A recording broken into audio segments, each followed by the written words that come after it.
Hello everyone. सो ये वाले video में हम डिस्कस करने वाले हैं रेड ब्लड सेल्स के ऊपर। तो रेड ब्लड सेल्स का दूसरा नाम है इरिथ्रोसाइट्स। एंड ये वाला जो वीडियो है, ये वाला जो टॉपिक है यार रेड ब्लड सेल्स के ऊपर, ये एक इम्पॉर्टेंट टॉपिक ऐसा कहलाता है क्योंकि आरबीसी के ऐसे फैक्ट्स होते हैं, जो ऐसे फंक्शंस, जो ऐसे फैक्ट्स, जो वैल्यूज़ जो हमें याद रखने हैं लाइफ लॉन्ग, क्योंकि ये जो है एक बेसिक थिंग है। आरबीसी का जो बेसिक थिंग है वो जानना ज़रूरी है। इन डिटेल में जाके आरबीसी सेल्स को पढ़ना बहुत ज़रूरी है। और सबसे पहले हम इसके रेड ब्लड्स के जो नॉर्मल फंक्शंस, प्रॉपर्टीज़, फिर उसके बाद उसके नॉर्मल स्ट्रक्चर, उसका मॉर्फोलॉजी स्ट्रक्चर देखेंगे, उसके कंपोजिशन और उसके count, RBC count, life span, destruction कैसा होता है, और normal characteristics of the RBC and उसके एबनॉर्मल रेड सेल्स, फिर सेल मेम्ब्रेन, फिर मेटाबॉलिज्म, फिर उसके बाद हम इरिथ्रोसाइट सेगमेंटेशन रेट के ऊपर एक अलग से वीडियो बना देंगे। और ये वाला वीडियो जो है स्पेशली आरबीसी सेल्स के ऊपर होगा, not only including the haemoglobin topic. Haemoglobin topic जो है अलग से मैंने बताया, क्योंकि उसमें अलग अलग टाइप है, HbF, HbA, ये अलग अलग ऐसे टॉपिक्स है। उसमें छोटा सा वीडियो बनेगा अलग से हीमोग्लोबिन के ऊपर। और साथ में ये वाला जो वीडियो है ये एक नॉलेज पर्पज़ के लिए है, और एग्जाम के लिए भी तुम यूज़ कर सकते हो। बट इसमें मतलब आरबीसी चल रहा है तो साथ में हम दूसरा कोई टॉपिक बीच में आ रहा है तो उसके बारे में भी हम एक बार रिवाइज कर लेंगे, साथ में डिस्कस करते हुए चलेंगे। इस चीज़ में टाइम भी ज़्यादा जा सकता है, और साथ में जो है वो जो नॉर्मल जो बोलते हैं ना फूड स्पून फीडिंग वाला सिस्टम, जो नोट्स के साथ साथ सारा चीज़ एक ही जगह मिल रहा है, वो चीज़ ये वाले वीडियो में, ये वाले सीरीज़ में नहीं होगा। बिकॉज ये जो टॉपिक है ये स्पेशली फॉर, जैसे कि हम कोई गोल्ड स्टैंडर्ड बुक पढ़ते हैं, जैसे कि रॉबिन्स, गाइटन, गैनोंग, ये सब बुक्स में कैसा होता है कि मतलब डायरेक्ट वो टॉपिक में कूदा देते हैं और साथ में बहुत सारे टॉपिक्स जो है साथ में लेकर पैरेलली चलते हैं। तो उससे क्या होता है ना कि कंसेप्चुअल क्लैरिटी होता है। तो ऐसे वीडियोस जो है वो specially for the conceptual clarity, not for the exam purpose. Exam purpose के लिए मैं अलग से वीडियो बना रहा हूँ, स्पेशली फॉर पैथोलॉजी के ऊपर भी सीरीज चल रही रहा है। ओके, तो let's start the video. And red blood cells का हम दूसरा नाम इरिथ्रोसाइट्स।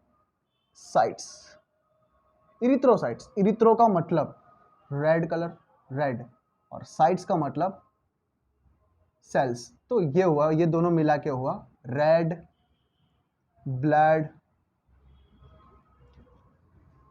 सेल्स।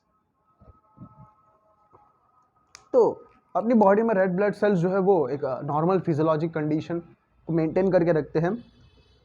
जैसे कि अपने जैसे ऑक्सीजन लेते हैं, ऑक्सीजन लिया, और ये ऑक्सीजन अपनी बॉडी का हर एक टिश्यू, हर एक सेल को इंपॉर्टेंट है, ताकि अपना मेटाबॉलिज्म कंप्लीट कर सके, अपनी एनर्जी को बनाकर अपना नॉर्मल फंक्शन परफॉर्म कर सके।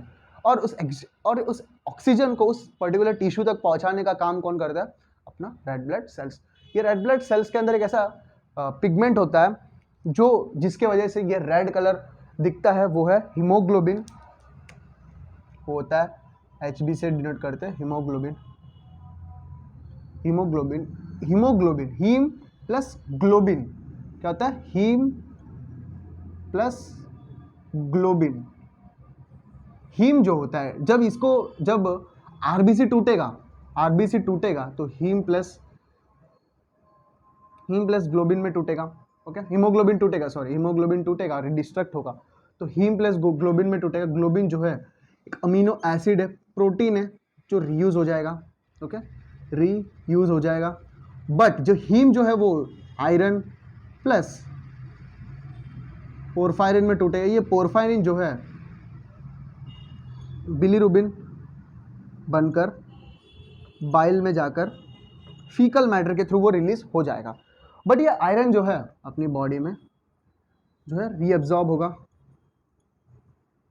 और ये भी थोड़ा आयरन रीअब्जॉर्ब होगा, रीयूज होगा, और थोड़ा बहुत आयरन अपनी बॉडी से एक्सक्रीट हो जाएगा। तो ये हुआ, ये हीमोग्लोबिन के वजह से। ये हीमोग्लोबिन कैसा होता है? 4 ग्लोबिन चेन होते हैं, इसके सेंटर में हीमोग्लोबिन प्रेजेंट होता है, सॉरी आयरन प्रेजेंट होता है, हीम प्रेजेंट होता है। उस हीम किसका बना होता है? आयरन प्लस पोरफायरिन रिंग का बना होता है। सेंट्रली उस रिंग के बीच में क्या प्रेजेंट होता है? आयरन प्रेजेंट होता है। ओके, और ये जो है एक हीमोग्लोबिन जो है 4 ऑक्सीजन मॉलिक्यूल्स को लेके घूमता है। तो इसके बारे में वापस हम हीमोग्लोबिन में भी पढ़ेंगे। तो अभी हम आरबीसी के बारे में डिस्कस करेंगे। ओके, ये वो आरबीसी को रेड कलर किसके वजह से मिलता है? हीमोग्लोबिन एक पिगमेंट है, एक हीमोग्लोबिन एक कॉन्जुगेटेड प्रोटीन है। ओके ओके, तो इसके वजह से वो रेड कलर अपीयरेंस आता है। ये वो बेसिक थिंग। फिर उसके बाद हम आरबीसी के कुछ इंपॉर्टेंट प्रॉपर्टीज, फंक्शंस डिस्कस करेंगे जो बहुत इंपॉर्टेंट है। सबसे पहला फंक्शन जो है transport of oxygen and CO2।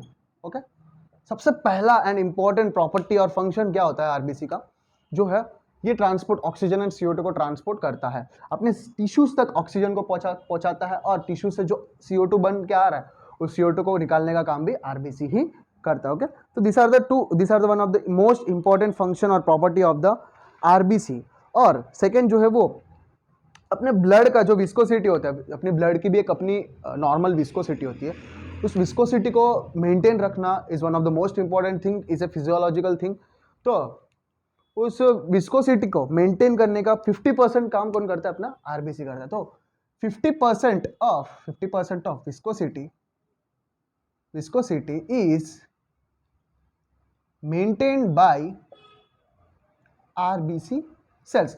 तो 50% ऑफ विस्कोसिटी जो है मेंटेन हो रहा है अपनी बॉडी में, तो आरबीसी जो है एक one of the major cellular element of the body. RBC ही ना रहा, अगर आरबीसी की कमी हो जाती है, हीमोग्लोबिन की कमी हो जाती है, तो अपनी बॉडी में ऑक्सीजन की कमी ऑब्वियसली देखने को मिलेगा, अपना स्किन पेल दिखने को मिलता है।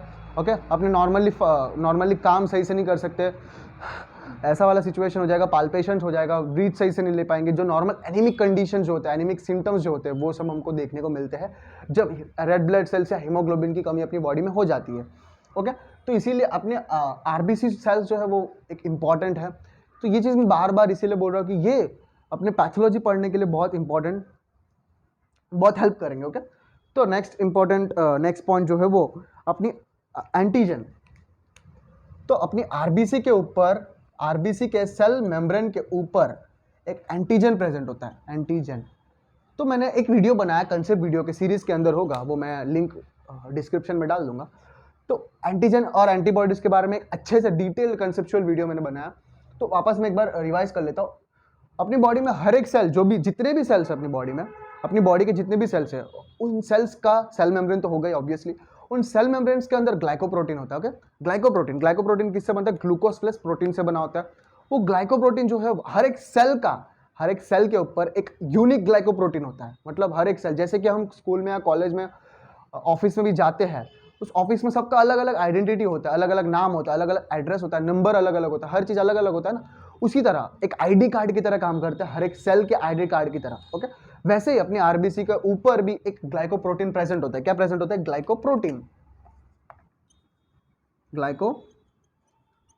प्रेजेंट होता है। जो ग्लाइकोप्रोटीन जो है एक एंटीजन की तरह वर्क करता है। सपोज एक एग्जांपल लेता हूं, अपनी आरबीसी है, आरबीसी के ऊपर ए एंटीजन प्रेजेंट है, मतलब इसका ब्लड ग्रुप जो है वो ए है। ए आप प्लस या माइनस साइड पे रखो। ओके, ए नेगेटिव या पॉजिटिव साइड पे रखो, ए ब्लड ग्रुप है। ओके, ए ब्लड ग्रुप है इसके ऊपर, मतलब ए एंटीजन प्रेजेंट है, इसके सेल मेम्ब्रेन के ऊपर ए एंटीजन प्रेजेंट है। और इसके बॉडी के अंदर जो एंटीबॉडीज जो प्रेजेंट होंगे वो होंगे बी एंटीबॉडीज। तो अगर ये एंटीबॉडीज ए होंगे तो उसके खुद के सेल को, आरबीसी को मारेंगे ना। तो अगर हमने इसको ए वाला जो ब्लड ग्रुप है, इसको हमने बी वाला ब्लड दिया, नहीं समझ लो ए वाला ब्लड दिया, तो वो एक्सेप्ट कर लेगा कि ए जो ब्लड हमने दिया, इसीलिए तो अपनी जो टोटल मिला के कितने, A blood group, B blood group, A B blood group और O blood group, 4 type of blood group भी हमको देखने को मिलते हैं ब्लड ग्रुपिंग सिस्टम में। तो वो 4 ही होते हैं। जब हमको ए वाले को, हमने ए वाला ब्लड जो दिया, ए वाला ब्लड हमने देने के बाद वो एक्सेप्ट करेगा, क्योंकि जो इसके सेल मेम्ब्रेन के ऊपर जो एंटीजन प्रेजेंट है वो ए है। जो हमने ए वाला ब्लड ग्रुप दिया उसके आरबीसी के ऊपर भी ए एंटीजन प्रेजेंट है। तो एंटीबॉडीज जो बी वाले जो है वो जानते हैं कि भाई ए वाला भी हमारे पास भी है और जो आया है वो भी ए वाला है, तो हम एक्सेप्ट करेंगे। बट हम इसको बी वाला एंटीजन, बी वाला जो ब्लड देंगे तो उस आरबीसी के ऊपर बी एंटीजन प्रेजेंट है। जैसे ही बी एंटीजन इधर आया, अपनी बॉडी में जो बी एंटीबॉडीज है वो जाके उसको डिस्ट्रॉय कर देंगे। ओके, वो एक मतलब एक इमरजेंसी कंडीशन है। ओके, जो ब्लड ट्रांसफ्यूजन में अपन डिटेलली उस चीज के ऊपर डिस्कस करेंगे, ये सीरीज में ही आएगा। ओके, तो एक इंपॉर्टेंट प्रॉपर्टी क्या है? Blood transfusion. Okay, antigen present होने की वजह से ब्लड ट्रांसफ्यूजन अपने को ईजी हो जाता है, इसकी वजह से ब्लड ट्रांसफ्यूजन अपने को देखने को मिलता है। ब्लड ग्रुपिंग क्लासिफिकेशन हम कर सकते हैं इसकी वजह से, ब्लड ग्रुप इनके वजह से मतलब ब्लड ग्रुप मिला है आरबीसी की वजह से, ये एक इंपॉर्टेंट फंक्शन हुआ। और एक चीज है, और एक प्रॉपर्टी जो है आरबीसी का हम देखते हैं। आरबीसी जो सेल्स होते हैं, आरबीसी जो सेल होते हैं वो कैसा होता है, सेंटर जो होता है उसका, देखो ये आरबीसी सेल है, आरबीसी सेल है, जो इसका सेंटरली जो है वो पेल होता है, बट जो उसका पेरीफेरी वाला पार्ट जो है वो डार्क होता है। ओके, ठीक होता है, डार्क होता है पूरा, मतलब जो हीमोग्लोबिन प्रेजेंट है इसका जो कलर है वो सेंटरली पेल होता है और पेरीफेरली जो है डार्क होता है। ओके, तो इसकी नॉर्मल प्रॉपर्टी है, ये एक प्रॉपर्टी है। ओके, ये एक नॉर्मल प्रॉपर्टी हुआ अपने आरबीसी का। एंड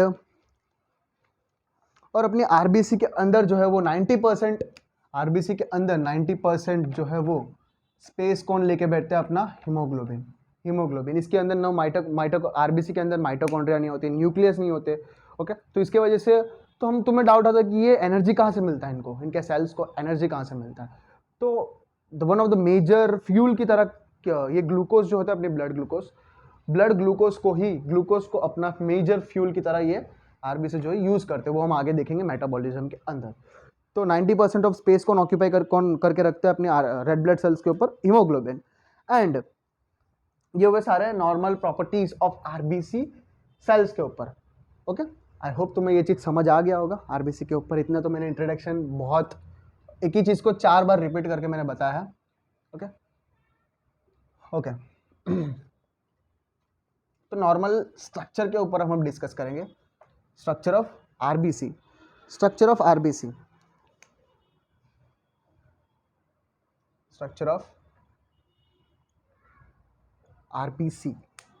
आरबीसी जो है सर्कुलर है, नॉन न्यूक्लिएटेड है एंड बाइकॉन्केव शेप है। सर्कुलर होगा, बाइकॉन्केव होगा, नॉन न्यूक्लिएटेड होगा। नॉन न्यूक्लिएटेड एक इंपॉर्टेंट फैक्टर है। जब इरिथ्रोपोइसिस का वीडियो अभी बनाया नहीं है। इरिथ्रोपोइसिस जब होता है, जब अपनी इरिथ्रॉइड सीरीज जो होता है, इरिथ्रॉइड सीरीज में जब अर्ली नॉर्मोब्लास्ट जो होता है, early normoblast, okay, intermediate normoblast, okay, जो नॉर्मोब्लास्ट जो होते हैं आरबीसी जब बनने से पहले, जो सीरीज होता है आरबीसी बनने का रेटिकुलोसाइट से पहले वाले, जो उनके अंदर न्यूक्लियस जो होता है, धीरे धीरे वो न्यूक्लियस जो है डिसअपियर होकर उसके अंदर हीमोग्लोबिन भरता है। ओके, तो मतलब जो अर्ली स्टेज के जो आरबीसी थे जो बन रहे थे बोन मैरो के अंदर, उनके अंदर तो न्यूक्लियस होता है। जैसे कि हम इसके ऊपर एक पैथोलॉजिक कंडीशन भी है जो है विटामिन B12 डेफिशिएंसी और फॉलेट डेफिशिएंसी में भी देखने को मिलता है। उसमें क्या होता है कि विटामिन B12 और फॉलेट डेफिशिएंसी की वजह से डीएनए जो है वो जो अपने आरबीसी जो सही से न्यूक्लियस को डिसअपियर करके हीमोग्लोबिन को मतलब हीमोग्लोबिन को बनाना था, वो सही से बनाता नहीं है। तो उसके वजह से जो आरबीसी का जैसे जैसे इरिथ्रॉइड सीरीज में जो आरबीसी का साइज जो है डिक्रीज होता आता है और वो साइज जो है वो वैसा ही बड़ा ही रह जाता है। ओके, इसकी वजह से उसको हम कंडीशन क्या, वो मेगालोब्लास्टिक एनीमिया बोलते हैं। उस मेगालोब्लास्टिक एनीमिया में क्या होता है कि मैक्रोसाइटिक हो जाते हैं। जो नॉर्मल रेड ब्लड सेल्स जो होते हैं वो डेफिशिएंसी विटामिन B12 और फॉलेट डेफिशिएंसी की वजह से जो नॉर्मल साइज होना था अपने आरबीसी का, कितना 7 माइक्रोमीटर जो साइज होना था, उससे कम ज़्यादा देखने को मिलता है। बिकॉज ऑफ उनमें न्यूक्लियस भी देखने को मिलता है कुछ सेल्स के अंदर, उसकी वजह से वो मैक्रोसाइट ओके मैक्रोसाइटिक कंडीशन देखने को मिलता है उस मेगालोब्लास्टिक एनीमिया के अंदर। और एक चीज़, नॉन न्यूक्लिएटेड होते हैं, इसके अंदर माइटोकॉन्ड्रिया कुछ नहीं होता है। ओके, और सर्कुलर होते हैं और बाइकॉन्केव होते हैं। बाइकॉन्केव के बाइकॉन्केव होने के फायदे क्या हुए आरबीसी के? बाइकॉन्केव होने की वजह से क्या होता है कि देखो कैसा होता है आरबीसी, ऐसे दिखता है और गोल में ऐसे दिखता है और सेंट्रली जो है वो पेल है। ये याद रखना बहुत इंपॉर्टेंट है, सेंट्रली पेल है और पेरीफेरी में dark red in colour. Okay, centre pale है। जो इसका आरबीसी का जो साइज है वो 7 माइक्रोमीटर है। ओके, ये जो है 2 माइक्रोमीटर है, एंड इसका जो सेंटर वाला पार्ट है ये वाला 0.8 माइक्रोमीटर है। ओके, ये बाइकॉन्केव जो कंडीशन है, बाइकॉन्केव जो कंडीशन देखने को मिले, इसका फ़ायदे क्या हुए? सबसे पहला फ़ायदा जो है वो है, सबसे पहला फ़ायदा जो ऑक्सीजन, आरबीसी का मेन मेजर फंक्शन क्या होता है? Transport of oxygen and CO2। तो इस तरह होने की वजह से इसको ज़्यादा स्पेस मिलता है, ऑक्सीजन को पकड़ने के लिए ज़्यादा स्पेस, मतलब अटैच रखने के लिए ज़्यादा स्पेस मिलता है। हम बोल सकते हैं more surface area for the gas exchange. Okay, more surface area for the gas exchange. ये वाइवा में पूछते हैं, वाइवा में पूछते कि आरबीसी का जो बाइकॉन्केव शेप है, सबसे पहले पूछेंगे कि what is the shape of the RBC. तुमने आंसर दिया बाइकॉन्केव, तो बोलेगा बाइकॉन्केव के होने के फायदे क्या हुए आरबीसी के? तो सबसे पहला फायदा हुआ कि सरफेस एरिया जो है बढ़ जाता है। तो सरफेस एरिया बढ़ने की वजह से वो ज़्यादा आरबीसी ज़्यादा ऑक्सीजन CO2 को ट्रांसपोर्ट कर सकता है। तो ये हुआ इसका एक one of the major importance जो बाइकॉन्केव होने की वजह से फ़ायदा, मेजर फ़ायदा। और सेकेंड जो है वो facilitate to move in narrow capillaries. देखो, अपनी आरबीसी जो है, अपनी आरबीसी का जो अपने कैपिलरीज होते हैं ना, कैपिलरीज जो नॉर्मल कैपिलरीज के वहाँ ऑक्सीजन एंड CO2 एक्सचेंज होता है, अपनी आरबीसी जो है वो कैपिलरी से थोड़ा ही छोटा होता है। ओके, इस तरह होता है। तो मतलब एक कैपिलरी के अंदर एक आरबीसी तो आराम से आ ही सकता है। जो बड़े बड़े आर्टरी में तो आराम से बहुत सारे आरबीसी दौड़ सकते हैं, बट जो कैपिलरी है, कैपिलरी का साइज, मिनिमम साइज इतना ही है कि एक आरबीसी तो उसमें से आएगा ही आएगा। बट जैसे जैसे आरबीसी का एज बढ़ता जाता है ना, आरबीसी का नॉर्मल एज कितना होता है? 120 डेज के बाद वो जो होता है डेड, मर जाता है आरबीसी। ओके, डिस्ट्रॉय हो जाता है। और जब आरबीसी जब तक ये नॉर्मल साइज में है तब तक उसको मतलब कुछ प्रॉब्लम नहीं होगा जब ये कैपिलरीज से निकलता है। स्पेशली सबसे माइनर छोटे छोटे कैपिलरीज जो होते हैं वो अपने जैसे कि अपने 11th स्टैंडर्ड में पढ़ाएगा what is the graveyard for the RBC. Graveyard for the RBC, RBC graveyard मतलब कहाँ जाके मर जाते हैं? Spleen is the graveyard for the RBC. वहाँ जाके क्यों मरते हैं? वहाँ पे एक रेड कलर पल्प होता है, जहाँ पे वो पल्प में क्या होता है कि जो कैपिलरीज जो होते हैं ना वो बहुत स्मॉल माइन्यूट कैपिलरीज होते हैं।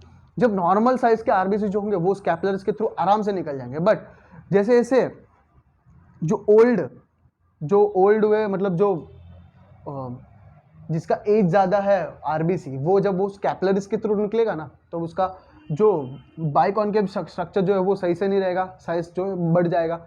जब उस कैपिलरीज के थ्रू निकलेगा वो स्क्यूज नहीं कर पाएगा, मतलब सही से स्क्यूज नहीं कर पाएगा। जैसे नॉर्मल बाइकॉन्केव स्ट्रक्चर जो होता है ना वो स्मॉल कैपिलरीज के थ्रू स्क्यूज करके निकल जाता है, मतलब आराम से ऐसे करके कैपिलरीज के थ्रू निकल जाएगा। बट जब इसका साइज जो इंक्रीज हो जाता है, जब एज बढ़ जाता है, 120 डेज के ऊपर चला जाता है, 120 डेज के आसपास रहता है, तब वो आरबीसी जो है डिस्ट्रैक्ट हो जाता है स्प्लीन के अंदर। इसकी वजह से spleen is one graveyard for the RBC. Okay, तो ये दो मेजर रीजंस है, मतलब जो मेजर फायदे हैं जो बाइकॉन्केव होने का। सबसे पहला जो है सरफेस एरिया जो है बढ़ जाता है, और साथ में facilitate to move in narrow capillaries के तो आराम से वो जा सकते हैं बाइकॉन्केव स्ट्रक्चर होने की वजह से। ऐसे ऐसे मुड़ मुड़ के वो जो है कैपिलरीज के थ्रू जा सकते हैं। ओके, तो normal structure about the RBC. And next topic जो है, ओके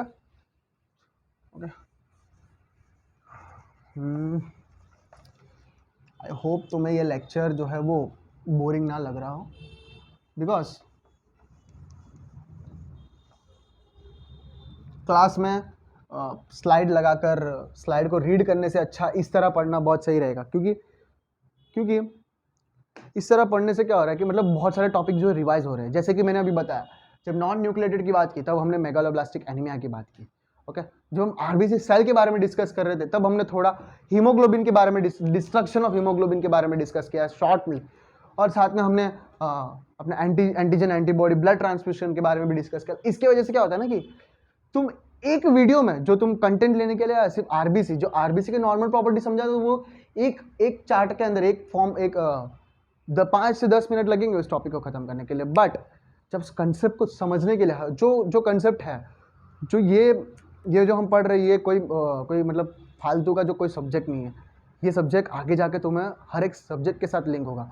जब तुम नॉर्मल कंडीशन पढ़ोगे तब उसके पैथोलॉजी को पढ़ोगे। जब तुम उसके पैथोलॉजी को पढ़ने जाओगे तो उसके नॉर्मल कंडीशन को तो जानना जरूरी है। जब उस नॉर्मल कंडीशन को जानते समय उस पैथोलॉजिकल कंडीशन को जानोगे तो तुम्हारे लिए पैथोलॉजी इंटरेस्टिंग भी होगा और साथ में बहुत ईजी हो जाएगा। जब इन दोनों सब्जेक्ट को तुम आराम से लेकर चलोगे, एनाटॉमी, फिजियोलॉजी एंड पैथोलॉजी, फिर तो तुम्हारा मेडिसिन एंड तुम्हारा डॉक्टर लाइफ बहुत ईजी हो जाएगा एंड बहुत मज़ा भी आएगा। तुम्हारा नॉलेज जो है वो अलग ही लेवल पे चला जाएगा। ओके, तो आई होप तुम्हें ये वीडियो बड़ा नहीं लगना चाहिए। Okay, next topic, composition of the RBC. Composition of the RBC. RBC के कंपोजिशन क्या, आरबीसी के अंदर क्या क्या प्रेजेंट होता है। Okay, composition of RBC. सबसे 62.5% क्या प्रेजेंट है, वाटर। ओके, एंड 35% जो है हीमोग्लोबिन, एंड जो बचा हुआ 2.5%, ये इंपॉर्टेंट है, यहाँ पे कंसेप्ट आ जाता है। ओके, 2.5% में क्या क्या प्रेजेंट है, glucose, lipids, proteins and enzymes. Glucose जो फ्यूल की तरह आरबीसी यूज करता है। लिपिड्स, तो लिपिड्स के अंदर कौन से आ जाएंगे, लिपिड्स के अंदर lecithin, cholesterol and cephaeline. Lecithin, cholesterol and cephaeline. Okay, and तो जब प्रोटीन की जब बात करें, प्रोटीन जो प्रेजेंट होते हैं उसमें इंपॉर्टेंट प्रोटीन जो होता है वो ग्लूटाथायोन। और भी प्रोटीन्स होते हैं बट मैंने ग्लूटाथायोन को मैंने सेलेक्ट इसीलिए किया है कि ग्लूटाथायोन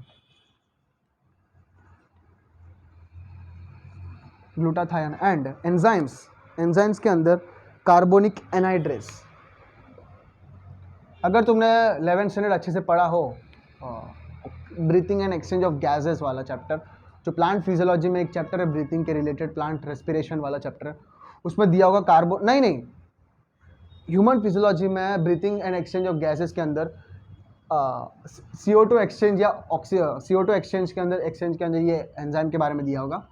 ओके, एंजाइम्स का कौन सा, कार्बोनिक एनहाइड्रेस, जो अपनी गैसेस एक्सचेंज में बहुत इंपॉर्टेंट रोल प्ले करता है। मैंने और भी एंजाइम्स आते हैं, बहुत सारे एंजाइम्स आते हैं और भी बहुत सारे प्रोटीन्स आते हैं, बट इन दोनों को मैंने यहाँ क्यों लिया मैं बताता हूँ। जो ग्लूटाथायोन जो है, ग्लूटाथायोन अपनी बॉडी इलेक्ट्रॉन ट्रांसपोर्ट चेन के थ्रू हमको ATP मिलता है। एनर्जी करेंसी जो है वो ATP जो है वो इलेक्ट्रॉन ट्रांसपोर्ट चेन के थ्रू मिलता है। जब इलेक्ट्रॉन ट्रांसपोर्ट चेन वर्क होता है तो अपने बॉडी में बहुत सारे फ्री रेडिकल्स बनते हैं। ओके, फ्री रेडिकल्स एक ऐसे चीज़ होते हैं, जो फ्री रेडिकल्स तुमने केमिस्ट्री में पढ़ा होगा, जो अपने जो 8 इलेक्ट्रॉन्स होते हैं आउटर मोस्ट शेल में, वो 8 इलेक्ट्रॉन्स उसमें नहीं होते, तो वो एक अनस्टेबल हुआ ना। तो वो अनस्टेबल फ्री रेडिकल जो है वो, फ्री रेडिकल मॉलिक्यूल्स जो है वो अपनी बॉडी में प्रेजेंट होंगे तो अपने DNA को, सेल मेम्ब्रेन को, अपने प्रोटीन्स को डिस्ट्रॉय कर सकते हैं सेल में फ्री रेडिकल्स। तो जैसे फ्री रेडिकल्स बने उसको वापस नॉर्मल न्यूट्रलाइज करने का काम तुरंत ही करना पड़ेगा, वरना जैसे जैसे फ्री रेडिकल्स एक्यूमुलेट होंगे तो अपने वो जो सेल्स होंगे, जो सेल्स में जो फ्री रेडिकल्स एक्यूमुलेट हो रहे हैं वो सेल्स जो है नेक्रोसिस होना स्टार्ट होंगे। नेक्रोसिस मतलब सेल जो है डेथ हो जाएगा, मर जाएगा। ओके, जब सेल नेक्रोसिस होगा तो वही पैथोलॉजिकल कंडीशन आके गिर गया। तो जो ग्लूटाथायोन जो है वो क्या करता है, अपना खुद का एक इलेक्ट्रॉन जो है वो उन फ्री रेडिकल्स को दे देता है। जैसे ही फ्री रेडिकल्स को एक इलेक्ट्रॉन मिल गया वो हो गया स्टेबल। बट ये ग्लूटाथायोन जो है वो अनस्टेबल है। इसको स्टेबल करने वाला काम जो है वो वापस दूसरे मॉलिक्यूल्स एक दूसरे को न्यूट्रलाइज करते रहेंगे। अगर ये ग्लूटाथायोन को न्यूट्रलाइज करने वाला काम जो है वो कौन करता है, ग्लूटाथायोन। जब तुम एनीमिया पढ़ोगे, glucose 6 deficiency phosphate, G6PD deficiency, उस डेफिशिएंसी के वजह से क्या होता है कि ग्लूकोज 6 डेफिशिएंसी के कारण जो एक्यूमुलेशन ऑफ फ्री रेडिकल्स हो जाता है, उसके वजह से भी हम अपने को एनीमिया देखने को मिलता है। ओके, तो ये glutathione is one of the major thing, इसीलिए मैंने इन दोनों को यहाँ बताया है, क्योंकि जब हम पैथोलॉजी पढ़ेंगे तो वहाँ पे डायरेक्ट ग्लूटाथायन की बात होगी। तो डायरेक्ट ग्लूटाथायन की बात होगी, ग्लूटाथायन तुम सोचोगे ग्लूटाथायन आया कहाँ से, तो ग्लूटाथायन कहीं और से नहीं आया, वो एक सेल आरबीसी के अंदर प्रेजेंट है। ग्लूटाथायन इटसेल्फ अ प्रोटीन जो न्यूट्रलाइज करता है फ्री रेडिकल्स को। ओके, तो ये कंपोजिशन ऑफ आरबीसीज के बारे में। एंड अभी नेक्स्ट पढ़ने वाले हैं one of the most important, जो पढ़ने के लिए तुम लोग आए होंगे, आरबीसी काउंट, जो सबसे पहले जो कॉलेज में जो पढ़ते हैं क्लास में, स्लाइड्स में हमें सबसे पहले वही दिखाते हैं। आरबीसी क्या होता है? आरबीसी इज जो मेजर सेल होता है, मेजर सेलुलर कंपोनेंट होता है, उसका इरिथ्रोपोएस सीरीज दिखा देते। फिर आरबीसी काउंट, फिर नॉर्मल आरबीसी का डिस्ट्रक्शन 120 डेज, इतना ही टॉपिक हो जाता है, इतना ही टॉपिक। बट हमने को इस चीज़ के ऊपर थोड़ा और डिटेली काम करना ज़रूरी है, क्योंकि यही से तो बेसिक बनता है। ये बेसिक से ही आगे जाके पैथोलॉजी जो है स्ट्रांग होगा। Okay,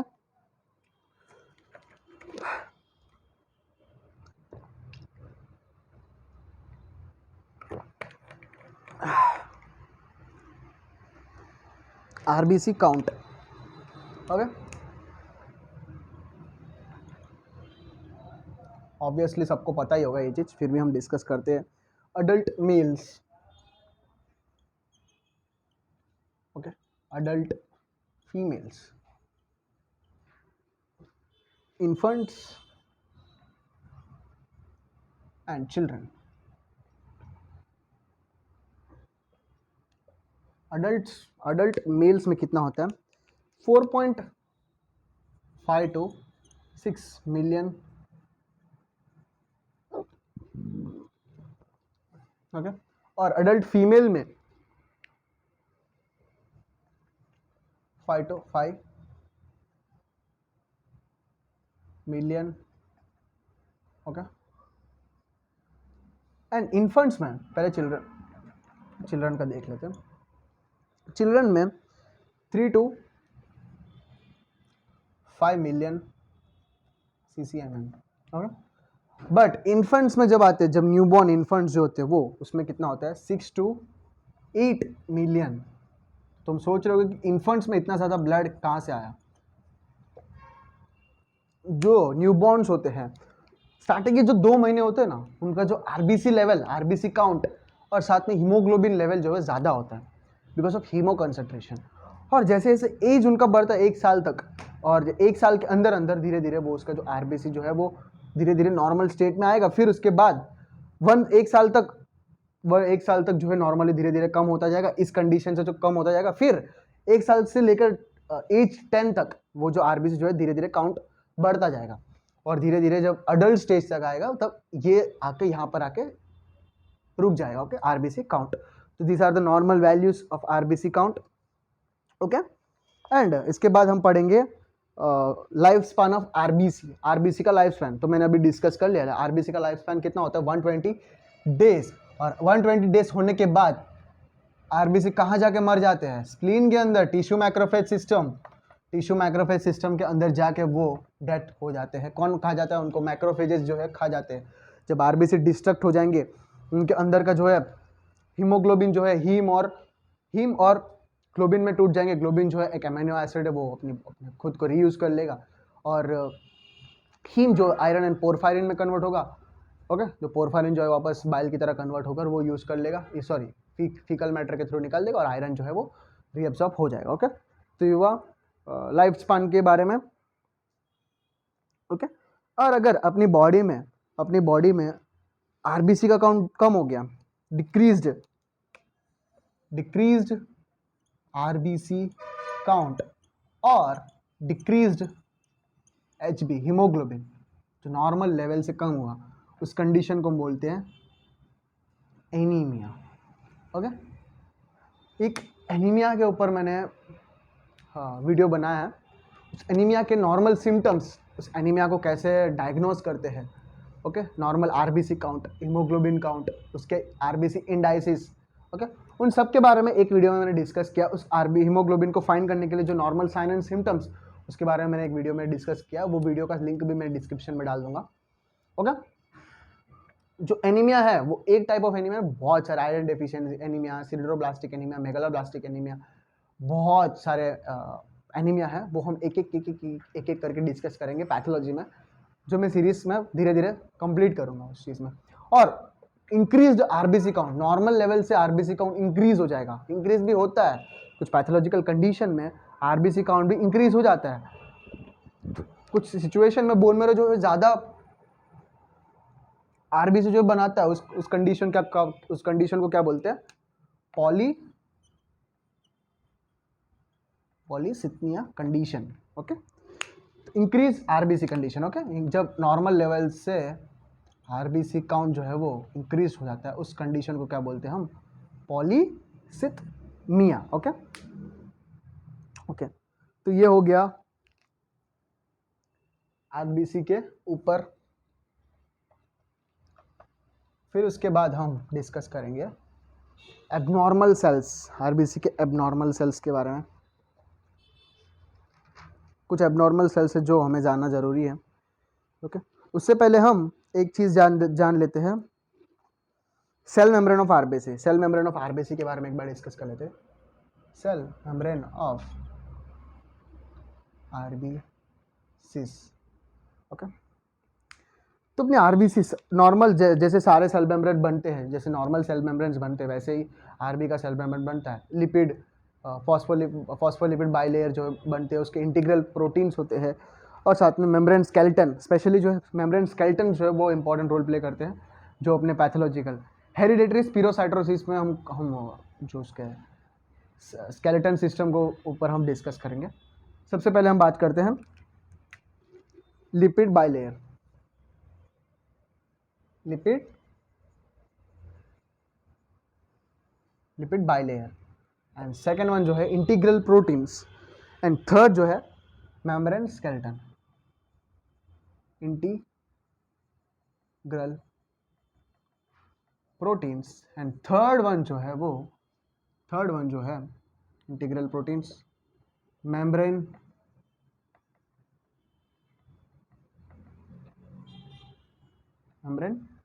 skeleton. ओके, तो क्या lipid bilayer composed of the phospholipid and cholesterol.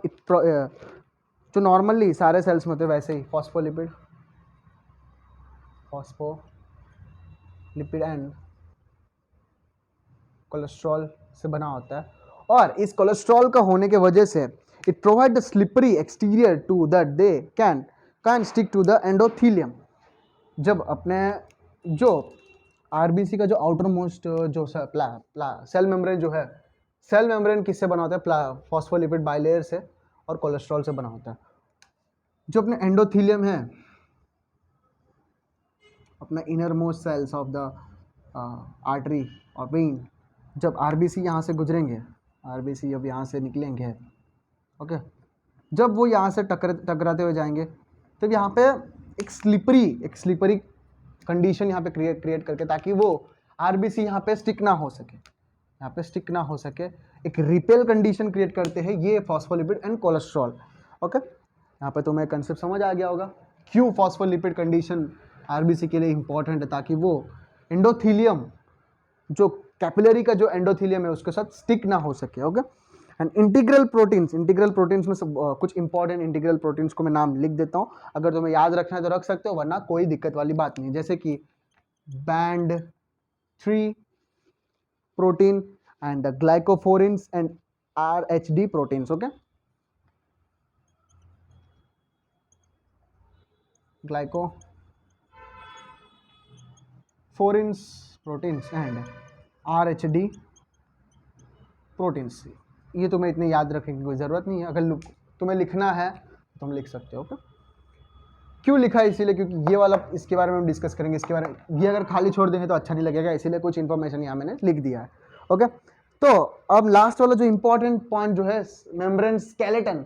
अपनी आरबीसी जो होता है ना, वो एक मैंने बात किया है कि बाइकॉनकेव अपनी आरबीसी जो है ना, अभी जो पिरामिड्स होते हैं ना, पिरामिड्स मम्मी मूवी में देखा होगा, मम्मी मूवी में जो पिरामिड्स होते हैं, नॉर्मल यूट्यूब पे तुम पिरामिड्स के जो वीडियोस होते हैं उनमें देखो, उनमें जो वहाँ के जो ट्रैवलर्स जो होते हैं ना, एक छोटा सा होल होता है, उस होल में वो ट्रैवल करते रहते हैं, ऐसे धीरे धीरे झुक कर चलते रहते हैं।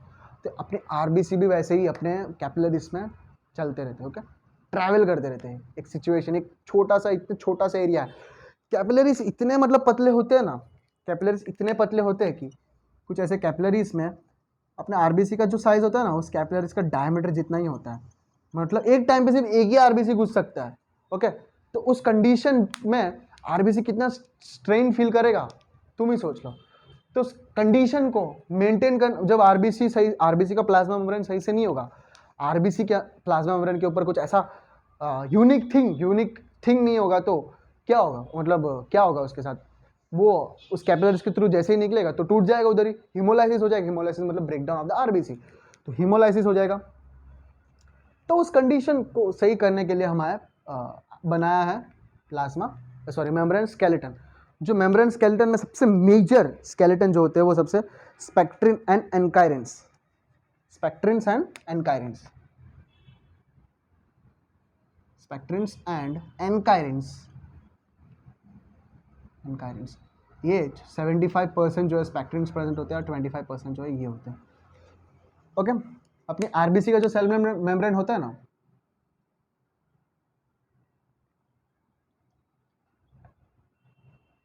ऐसे गोल गोल गोल गोल, तो उसमें कुछ ऐसे प्रोटीन्स होते हैं जो इनके पकड़ कर रखते हैं, इस तरह पकड़ कर रखते हैं, ताकि वो कोई भी एक स्ट्रेस के थ्रू गुजरे फिर भी उसको आरबीसी सेल को कुछ हो ना, उस कंडीशन को मेंटेन कर करता है स्केलेटन सिस्टम। अपनी बॉडी का स्केलेटन सिस्टम अपने कैसे भी चले कैसे भी दौड़े, अपने स्केलेटन सिस्टम जो है अपने को स्टेबल रखता है, अपने सारे ऑर्गन्स को सही तरीके से रखता है। उसी तरह अपने आरबीसी मेम्ब्रेन के अंदर भी कुछ ऐसे स्केलेटन सिस्टम है, मेम्ब्रेन स्केलेटन प्रोटीन्स है, spectrin proteins and ankyrin proteins. जब डिफेक्ट इन दिस जेनेटिकली कुछ पैथोलॉजिकल कंडीशन में, जैसे कि hereditary spherocytosis and hereditary elliptocytosis, इन कंडीशन में क्या होता है ना कि आरबीसी जो होते हैं ना, स्पिरोसाइटोसिस, हेरिडिटरी स्पिरोसाइटोसिस की बात करते हैं, आरबीसी जो है वो एकदम राउंड रहता है, इसका जो बाइकॉनकेव जो स्ट्रक्चर होता है ना वो निकल जाता है, पूरा ऐसा हो जाता है। तो समझो बाइकॉनकेव स्ट्रक्चर ही नहीं है। बाइकॉनकेव स्ट्रक्चर क्यों है, उसका नॉर्मल फंक्शन क्या है, जो मैंने बताया उसका फायदा क्या है, बाइकॉनकेव स्ट्रक्चर का फायदा क्या है। वो जब नॉर्मल कैपिलरीज, जो पतले कैपिलरीज के थ्रू वो निकलेगा तो वो स्क्वीज करके मस्त आराम से निकल सकता है, अपने आप को मोड़ कर कैपिलरीज के थ्रू निकल सकता है। बट जो स्क्वीज करने वाला प्रॉपर्टी गायब हो गया वहां से आरबीसी का, because of the abnormality in genetical condition, spectrin से एनकाइरिन में डिफेक्ट होने की वजह से जो आरबीसी जो पूरा स्पेरिकल हो गया। जब स्पेरिकल हो जाएगा तब क्या होता है पता है, इसमें हेरिडिटरी स्पिरोसाइटोसिस में क्या होता है, हीमोलाइसिस होता है। ज़्यादा हीमोलाइसिस होने की वजह से आरबीसी का काउंट जो है डिक्रीज हो जाता है। हीमोलाइसिस कैसा होता है कि जैसे एक एग्जांपल देता हूँ, ओके, ये कॉपीड एग्जांपल है ऑब्वियसली, ओके। ये जैसे कि तुमने देखा होगा कि शादी में जो सबसे ज़्यादा पैसे वाले होते हैं उनके शादी में देखो, जो फीमेल होती है, फीमेल ब्राइड होती है, वो बहुत बड़ी वो स्कर्ट पहनी रहती है। मतलब वो स्कर्ट इतना बड़ा रहता है कि वो बहुत पीछे लोग उसको पकड़ के चलते हैं स्कर्ट को। और अगर पीछे पकड़ने वाले ना रहेंगे तो वो जो ब्राइड जो चलते चलते आएगी, सीढ़ियाँ उतरेगी एकदम, मतलब सारे लोग फोटो खींचते रहेंगे। वो जो पीछे से जो इतना बड़ा स्कर्ट जो नीचे फैलता हुआ आ रहा है, वो स्कर्ट कहीं ना कहीं पे मतलब अटक के वो स्कर्ट पूरा फट जाएगा। तो जितना वो चलेगी वो स्कर्ट कहीं ना कहीं लगते कटते हुए छोटा होता जाएगा, ओके। तो एग्जैक्टली चीज अपने यहाँ पे आरबीसी में होता है। वहां पे जो है वो स्कर्ट को उठा के पकड़ने वाले ना रहेंगे, मतलब वो जो स्कर्ट है उसको आरबीसी समझो, आरबीसी का मेम्ब्रेन समझो, उसको उठा के पकड़ के रखने वाले जो है वो स्पेक्ट्रिन एंड एनकाइरिन समझो। अगर इन स्पेक्ट्रिन एंड एनकाइरिन के डिफेक्ट होने की वजह से, जेनेटिकल डिफेक्ट होता है हेरिडिटरी स्पिरोसाइटोसिस में, तो जेनेटिकल डिफेक्ट होने की वजह से तब क्या होता है कि इनमें डिफेक्ट होने की वजह से वो स्केलेटन ही गायब हो जाते हैं। तब आरबीसी जब उन पतले कैपिलरीज से निकलेंगे तो अपना जो आरबीसी का जो जो थोड़ा जो मेम्ब्रेन है वो कहीं ना कहीं अटका पड़ा रहेगा। वो निकल रहा है थोड़ा आरबीसी कहीं और अटका पड़ा है, वो निकल रहा है थोड़ा आरबीसी और अटका पड़ा है। तो देखो इतना बड़ा आरबीसी कैपिलरी है, ओके। तो ये बहुत गोल गोल है, तो जैसे ये यहाँ से यहाँ तक आया तो उसका साइज ऐसा हो गया, बिकॉज थोड़ा बहुत आरबीसी का जो मेम्ब्रेन है वो यहाँ अटक गया, फिर आ रहा है, फिर पतला और पतला चीज, पतले कैपिलरी से वो निकल रहा है, तो वो और अपना सेल मेम्ब्रेन जो है वो इधर उधर पड़ा रहेगा, ये और छोटा होता जाएगा। इस कंडीशन में आरबीसी जो है अपना स्ट्रक्चर खो बैठता है, जो बाइकॉन्केव स्ट्रक्चर था वो भी नहीं है because of the absence of the spectrin and ankyrins. तो हेरिडिटरी स्पीरोसाइटोसिस एंड इलिप्टोसाइटोसिस में हमें ये देखने को मिलता है। ये हुआ नॉर्मल मेम्ब्रेन। इसीलिए मैं वही चीज़ बता रहा हूँ जो तुम्हें आगे जाकर पैथोलॉजी में काम आएगा, क्योंकि पैथोलॉजी ही इंपॉर्टेंट है। जब नॉर्मल कंडीशन को तुमको पेशेंट को नॉर्मल कंडीशन में लाना है तो फिजियोलॉजी इसीलिए पढ़ना क्योंकि तुम्हें पता चले कि पेशेंट नॉर्मल कंडीशन में है या नहीं। ऑब्वियसली सारे लोग तो एबनॉर्मल कंडीशन में ही रहेंगे ना। एबनॉर्मल कंडीशन को फाइंड करने के लिए, एबनॉर्मल कंडीशन को तुम आसानी से फाइंड कर लोगे, डायग्नोज कर लोगे, तभी तो तुम उसको नॉर्मल कंडीशन में ला पाओगे मेडिसिन देकर या जो करना है कर। ओके, तो इसीलिए फिजियोलॉजी को अच्छे से पढ़ना, डिटेल में पढ़ना ज़रूरी है। एनाटॉमी के नॉर्मल स्ट्रक्चर ये आर्टरी सप्लाई करता है, ये आर्टरी सप्लाई करता है। जब तुम सर्जरी करने जा रहे हो तब तुम्हें उस चीज़ के बारे में ज़्यादा, सर्जरी करने के लिए एक सर्जन को क्या चाहिए होता है? एक्सपीरियंस चाहिए होता है। एक्सपीरियंस, कहाँ पे कट मारना चाहिए, कौन से आर्टरी के साथ सही कैसे हैंडल करना है, कौन से ऑर्गन के साथ किस तरह हैंडल करना है। एक्सपीरियंस वहाँ पे मैटर करता है। नॉलेज तो मैटर करता ही है, साथ साथ में एक्सपीरियंस भी मैटर करता है। बट जब तुम क्लिनिक में बैठे हो, जब तुम पेशेंट को हैंडल कर रहे हो, पेशेंट के साथ बात कर रहे हो, तो तुम्हारा हर एक चीज़ वहाँ पे दिखना चाहिए। तुम डायरेक्ट पेशेंट आया बोल रहा है ये वो, तुम भी बोल रहे हो हाँ ठीक है करके कुछ भी मेडिसिन लिख रहे हो, वो कुछ और बोला तुम और कुछ दे रहे हो, that's not a good thing. Okay, तो तुम्हारे पास सही तरीके का नॉलेज होना ज़रूरी है। देखो, एक आरबीसी का लेक्चर, सिंपल आरबीसी का लेक्चर 41 मिनट्स के ऊपर हो गया। मुझे खुद को हंसी आ रही है क्योंकि मैं कभी इतना टाइम नहीं देता आरबीसी के ऊपर, बट देना चाहिए एक टॉपिक के ऊपर, क्योंकि ये टॉपिक से हमने इतना सारा चीज़ें, देखो मैंने सिर्फ आरबीसी को ही डिस्कस नहीं किया ना। अभी मैंने हेरिडिटरी स्पीरोसाइटोसिस के बारे में, एलिप्टोसाइटोसिस, जब तुम पैथोलॉजी में इस चीज़ के बारे में दोगे, तुम्हें नॉर्मल पैथोलॉजी तो पता है ना, उसका क्या होता है वो तो पता है। जब तुम उस चीज़ को पढ़ने जाओगे तब तुम्हारे लिए वो चीज़ नया नहीं है, तुमने देख लिया कि एनकायरिन क्या होता है, स्पेक्ट्रिन क्या होता है। तो रॉबिन्स बुक खोल के देखोगे, स्पेक्ट्रिन एनकायरिन आ गया, स्पीरोसाइटोसिस, अरे ये तो मुझे पता ही है, तुम एग्जाम में बिना पढ़े लिख सकते हो एक आरबीसी के टॉपिक पढ़ने की वजह से, बिकॉज ऑफ दिस। इसीलिए मैं टॉपिक को 4 तरीकों से मैं पढ़ाता हूँ। ओके, तो हम नेक्स्ट टॉपिक पे कूदते हैं, metabolism of the RBC. RBCs have no nuclei, no mitochondria, no ribosome, so protein and lipid synthesis is not occur in the RBC. अपने आरबीसी में no nucleus, no mitochondria, no ribosomes. तो अपनी body में, अपनी body का जो normal sales होते हैं, उन सेल्स को एनर्जी के लिए, जो एनर्जी बनाने के लिए सबसे मेजर जो ऑर्गेनल्स जो होते हैं वो यही है, न्यूक्लियस, माइटोकॉन्ड्रिया, राइबोसोम्स। बट यही ऑर्गेनल्स जो है आरबीसी में प्रेजेंट ही नहीं होते। मतलब आरबीसी का मेन काम एक ही है भाई, तुझे अंदर से कुछ नहीं करना, तेरा सिर्फ काम मजूरी करना है, वो ऑक्सीजन को लेके आना है, देना है, फिर CO2 को लेना है, दे देना है, तुम्हारा यही काम है। और तुम्हारा 120 हो जाए, 120 दिन हो जाए, चुपचाप मर जाओ। ओके, यही है तुम्हारा आरबीसी का काम। तो आरबीसी को एनर्जी कहाँ से मिलती है? The main fuel for the RBC is only glucose ही है आरबीसी। तो तुमने डायबिटीज मेलाइटिस में पढ़ा होगा, कि सुना भी होगा, अपने सेल मेम्ब्रेन के ऊपर, हर एक सेल मेम्ब्रेन के ऊपर इंसुलिन रिसेप्टर्स होते हैं। इंसुलिन अपनी बॉडी के अंदर, ब्लड ग्लूकोज जब ज़्यादा हो जाता है अपने ब्लड के अंदर, मैं क्या बोल रहा हूँ, ब्लड के अंदर ग्लूकोज ज़्यादा हो जाता है, तब अपनी पैंक्रियास के बीटा सेल्स जो होते हैं, अल्फा सेल्स जो ग्लूकागॉन सिक्रेट करता है, बीटा सेल्स जो इंसुलिन सिक्रेट करता है। इंसुलिन जब रिलीज कर देता है, जब इंसुलिन क्या करता है, वो जो सेल्स होते हैं, जो अपनी बॉडी के जो सेल्स होते हैं, उसके जो इंसुलिन रिसेप्टर्स होते हैं, उनको जाके स्टिमुलेट करते हैं। तो वो इंसुलिन रिसेप्टर्स क्या करेंगे, वो रिसेप्टर्स ओपन अप होने की वजह से जो ब्लड का जो ग्लूकोज है वो कम करेगा। कैसे कम करेगा? वो जो ब्लड का जो ग्लूकोज है वो अपने अंदर ले लेगा उसी तरह। और वो, बट यूनिक थिंग क्या है अपने आरबीसी सेल मेम्ब्रेन का, आरबीसी के सेल मेम्ब्रेन जो है, सेल मेम्ब्रेन के ऊपर इंसुलिन रिसेप्टर्स होते ही नहीं है, क्योंकि आरबीसी का मेन फ्यूल क्या है, ग्लूकोज। तो इसको इंसुलिन की क्या जरूरत है, वो डायरेक्ट ग्लूकोज है, जब जरूरत है तब वो आरबीसी जो है ना एनी टाइम ट्रैवल करता ही रहता है, उसको ग्लूकोज की सख्त एनी टाइम जरूरत रहती ही है। तो जैसे ब्लड में रहेगा, जैसे जरूरत है वो ले लेगा, उसको बार बार इंसुलिन आके स्टिमुलेट करेगा, फिर ग्लूकोज अंदर लेगा, वो वाला कंडीशन आरबीसी को चाहिए ही नहीं। तो RBC are the independent of the insulin receptors, this is the one of the most important point. Okay, RBCs are the independent of the insulin receptors। Okay, insulin receptor, normal cells के ऊपर insulin receptors होते हैं।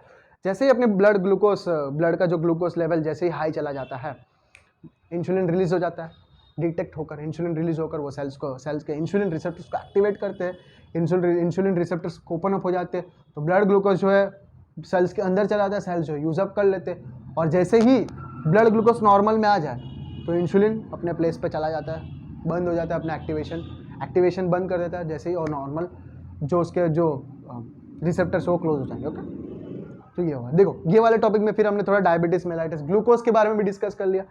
इसी तरह हर एक topic को तुम्हें इसी तरह पढ़ना है, क्योंकि medical science is not about one subject. Okay, 19 subjects पढ़ने पड़ते हैं, 19 सब्जेक्ट्स को तुम एक साथ पैरेलली लेके चलोगे तभी तुम्हें इजी होगा। तो तुम एक सब्जेक्ट के पीछे भागोगे कि इस सब्जेक्ट को इतना ही टॉपिक, वो तुम एग्जाम में एग्जाम के लिए आरबीसी का 1-1.5 पेज का है बस, इससे ज़्यादा कुछ नहीं है। बट तुम नॉलेज के लिए भाग रहे हो तो तुम्हें इतना डिटेलली पता होना जरूरी है। That's why I am discussing all of this topics. Okay, तो this is all about the RBC.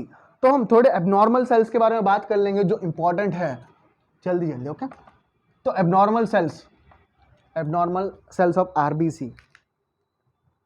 Okay,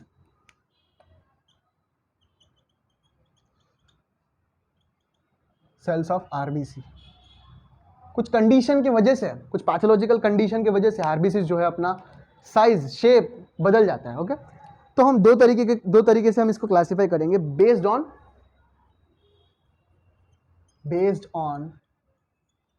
size and based on shape. Okay, shape, size का मतलब जो नॉर्मल साइज होता है ना, साइज जो आरबीसी का जो नॉर्मल स्ट्रक्चर जो होता है वो साइज, और शेप जो होता है वो जो गोल उसका जो नॉर्मल जो स्ट्रक्चर बाइकॉन्केव शेप ही नहीं रहता। जैसे कि sickle cell anaemia, sickle cell हो जाता है, इस तरह दिखने लग जाता है, सिकल सेल इस तरह देखने को मिलता है, सिकल सेल तो इस तरह देखने को मिलता है। तो ये किस में आ जाएगा, सिकल सेल जो है बेस्ड ऑन शेप में आ जाता है। तो सबसे पहले हम बेस्ड ऑन साइज के ऊपर डिस्कस कर लेते हैं। सबसे पहले आते हैं नॉर्मोसाइट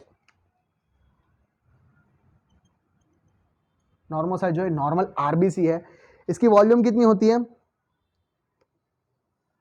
78 to 94 फेम्टोलीटर, एमसीवी। ओके, एमसीवी होता है, मीन कॉर्पेस्कुलर वॉल्यूम जो है वो उसका नॉर्मोसाइट इतना होता है। और दूसरा एबनॉर्मल कंडीशन क्या होता है, माइक्रोसाइट सेल्स। जब आयरन डेफिशिएंसी होता है ना अपनी बॉडी के अंदर, आयरन डेफिशिएंसी होने की वजह से सही तरीके से सेल्स जो है वो बनते नहीं है। जितना हीमोग्लोबिन आना था सेल के रेड आरबीसी के अंदर, वो उतना आरबीसी आता ही नहीं है। तो नहीं आता तो अपने आरबीसी का जो साइज जो है वो ऑटोमेटिकली नॉर्मल से कम हो जाता है। ओके, साइज कम हो जाता है, सेल वैसा ही होता है, बाइकॉन्केव शेप ही होता है, बट जो साइज जो है वो डिक्रीज हो जाता है। ओके, जब डिक्रीज हो जाता है, ओके, यहाँ पे मैं बना देता हूँ, ये समझो ये नॉर्मल है, ये जो है नॉर्मल से कम है। ओके, अपने को किस में देखने को मिलता है, normal microcytic iron deficiency anaemia में देखने को मिलता है। थर्ड वन जो है मैक्रोसाइट सेल्स, अभी मैंने बताया था मेगालोब्लास्टिक एनीमिया, B12 डेफिशिएंसी और फोलेट डेफिशिएंसी के अंदर मैक्रोसाइट्स निकल के बनते हैं। ओके, इसमें जो क्या होता है कि जो नॉर्मल है उससे बड़ा दिखने लग जाता है जो है सेल। ओके, ये हुआ। एंड लास्ट वन जो है एनाइसोसाइटोसिस।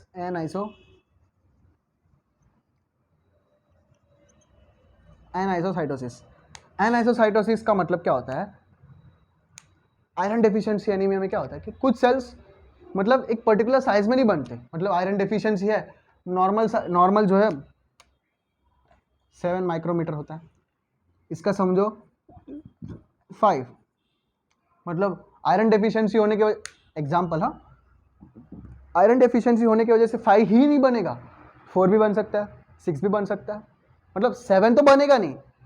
7 कुछ आरबीसी 7 हो सकते हैं, 7 के ऊपर तो नहीं होंगे ऑब्वियसली, आरबीसी कम है तो 7 के ऊपर तो जाएगा नहीं।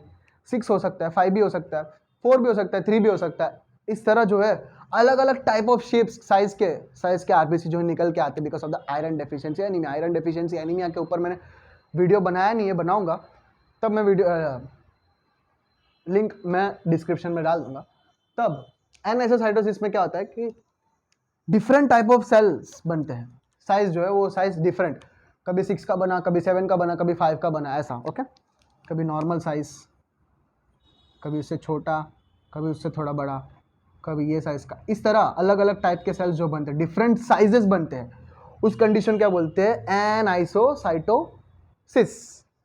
उन सेल्स क्या बोलते हैं, एनाइसोसाइट्स बोलते हैं।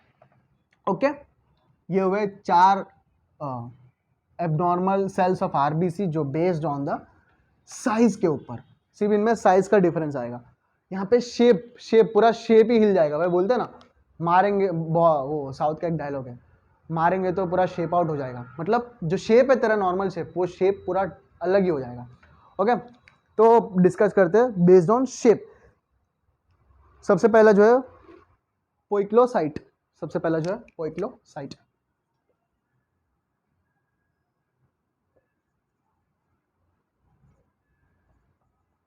पोइक्लोसाइट्स। एक और चीज, एनाइसोसाइट्स और पोइक्लोसाइट्स में डिफरेंस क्या होता है पता है? एनाइसोसाइट्स में आरबीसी जो है वो बाइकॉन्केव होता ही है, बट साइज जो है कभी 6, कभी 5, कभी 7, कभी 4, कभी 3, कभी 2, इस तरह जो है साइज डिफरेंट होता है। बट पोइक्लोसाइट्स में क्या ऐसा होता है कि पूरा शेप ही आउट हो जाता है, इस तरह बनते हैं। ओके, पूरा शेप ही अलग डिफरेंट के बनते हैं। ओके, ये भी अपने को आयरन डेफिशिएंसी एनीमिया में देखने को मिलेंगे। ओके, सेकंड जो है स्पिरोसाइट के बारे में भी हमने डिस्कस किया अभी। स्पिरोसाइट हमें किसके वजह से हमें देखने को मिलता है? Because of the abnormal genetic defect के वजह से एनकारिन एंड स्पेक्ट्रिन सही से बनते नहीं है, उस कारण आरबीसी जो है वो अपने बाइकॉन्केव स्ट्रक्चर ही खो बैठता है, अपना साइज ही उसका पूरा शेप आउट हो जाता है। तो कैसा आरबीसी जो है वो एकदम गोल दिखने लग जाते हैं, बोल की तरह। इसके वजह से वो जो अपने कैपिलरीज के थ्रू निकलते तो अपना आरबीसी अपने सेल्स के अंदर कहीं ना कहीं इधर उधर खो बैठते हैं, तो इसके वजह से स्पिरोसाइट्स, इस साइज को क्या बोलते हैं, स्पिरोसाइट। ये जो आरबीसी का ये जो सेल के स्ट्रक्चर जो है ना वो अपने को पेरिफेरल ब्लड स्मीयर में हमें देखने को मिलता है। जब हम माइक्रोस्कोप में देखेंगे ना, मतलब ऑब्जर्व करेंगे, तो अपने को एबनॉर्मल सेल्स हमें देखने को मिलेंगे। ओके, स्पिरोसाइट के बारे में हमने देख लिया। थर्ड वन जो है इलिप्टोसाइट के भी बारे में मैंने बताया था, एनकारिन एंड स्पेक्ट्रिन डेफिशिएंसी की वजह से होता है, बट थोड़ा डिफरेंट है इन दोनों के इन दोनों के बीच में थोड़ा डिफरेंट है, वो मेरे को याद नहीं हो रहा है, I am sorry for that, मैं भी इंसान हूँ, कुछ चीज़ें भूल जाता हूँ। ओके, इलिप्टोसाइट में क्या हो जाता है कि जो शेप है वो ओवल शेप बन जाता है, इसमें स्पेरिकल बन जाता है, इसमें ओवल शेप बन जाता है। ये हमें किस में देखने को मिलता है? हेरिडिटरी इलिप्टोसाइट्स में देखने को मिलता है, और साथ में थैलेसेमिया में देखने को मिलता है, और आयरन डेफिशिएंसी में भी देखने को मिलता है। और लास्ट वन जो है सिकल सेल्स, वो भी हमने को पता है, जो इंपॉर्टेंट है वही डिस्कस कर रहा हूँ। सिकल और भी है, बर सेल्स होते हैं और बहुत सारे सेल्स होते हैं। सिकल सेल एनीमिया में देखने को मिलता है। ओके, ये भी एक जेनेटिक डिसऑर्डर है। देखो, आरबीसी का सेल जो शेप आउट ना मोस्टली एक जेनेटिक डिसऑर्डर के वजह से ही होता है। नॉर्मल पैथोलॉजिकल कंडीशन के वजह से तो इतना बड़ा डिफेक्ट तो कभी आता नहीं है, रेयर कंडीशन है। हाँ, iron deficiency anaemia, severe iron deficiency anaemia हुआ है, उसके वजह से हमें ये पोइक्लोसाइट्स, एनाइसोसाइट्स हमें देखने को मिल सकता है। बट ये जो सिकल सेल जो है, स्पिरोसाइट, इलिप्टोसाइट जो है ना, वो हेरिडेटरी मतलब जेनेटिक डिसऑर्डर्स में ही अपने को ये देखने को मिलता है। Okay, this is all about the RBC. Okay, I hope तुम्हें ये वाला लेक्चर जो है समझ आया होगा, ये लेक्चर बहुत बड़ा हो गया, 55 मिनट्स का हो गया है पूरा, तो यहाँ पे मैं एंड कर देता हूँ, क्योंकि ये आई होप तुम्हें ये वीडियो में सिर्फ आरबीसी के साथ साथ बहुत सारे टॉपिक्स तुम्हें यहाँ मिला हो। Okay okay, thank you for watching the video, bye.